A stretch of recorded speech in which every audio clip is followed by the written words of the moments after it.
les vrais croyants qui ont été élus par la grâce et qui font partie de l'Église épouse entendent maintenant vraiment seulement la voix de la parole, la voix de l'époux. Ils répondent et n'est qu'une seule prière. Seigneur bien-aimé, fais-moi connaître tout ce qui est encore en moi qui ne pourra pas subsister devant toi. Tout ce qui doit être mis en ordre, tout ce qui doit être bien fait, tout ce que je dois encore faire. Pardonne-moi, aie pitié de moi, renouvelle-moi, oui, fais de moi une nouvelle création. Accorde-moi une vraie conversion, une vraie repentance, une vraie foi, un vrai renouveau, une nouvelle naissance par le Saint-Esprit, un accomplissement dans ma vie du baptême du Saint-Esprit et de feu, et ensuite la conduite du Saint-Esprit.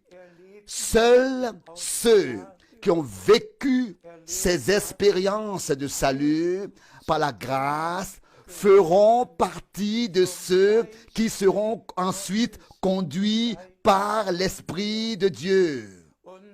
Et que nous ne participions plus à aucune discussion, à rien, même sur les différentes interprétations au sein du message.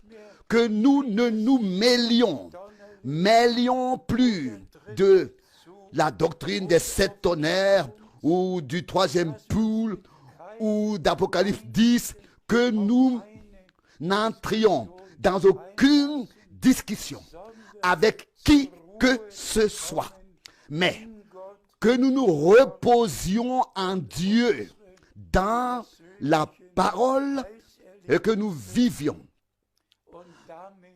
personnellement nos expériences de salut et en lien avec elle, en relation avec elle, notre préparation directe personnelle pour le jour glorieux de notre Seigneur.